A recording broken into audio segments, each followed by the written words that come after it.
Hey there, Earthlings. Welcome from Stellastan, where every star has a story, and some stars, they choose to live as humans, just to feel history. Today, we're meeting 9 stars who came down in 1910. Each one is a woman in a different part of the world. But make no mistake, they're still stars at heart. Let's see what they experienced. Miss USA, New York, 1910. Skyscrapers rise, and so does women's fury. Star Stella May works at a newspaper, fights for suffrage, and supports garment factory workers. She says, "Give me liberty and a really good cup of coffee." Miss China.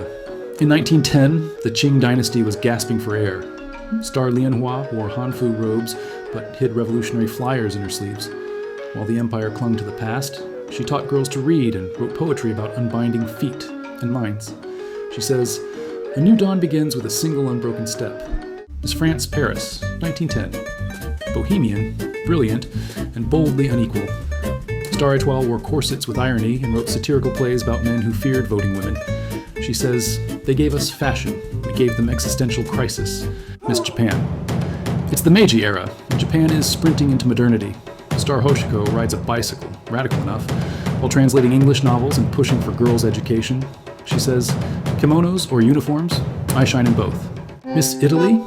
Florence is full of art, but politics are messy. Bella Stella debates anarchists in piazzas and sketches laborers with divine elegance. She says, "Bread, roses, and espresso. Revolution needs all three." Miss Russia. Russia in 1910 is boiling beneath ice. Zvezda hides in libraries, reads banned books, and dreams of justice louder than czarist silence.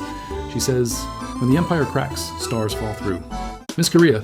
Joseon Korea was under Japanese occupation. Byeol-sun taught Hangul in secret and sewed resistance poems into hanbok hymns. She says, "Even silence carries language." Miss UK. In Edwardian London, Lady Astra is arrested twice for thinking.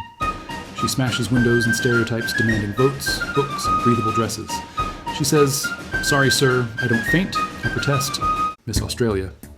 Women in Australia already had the vote, but not all women.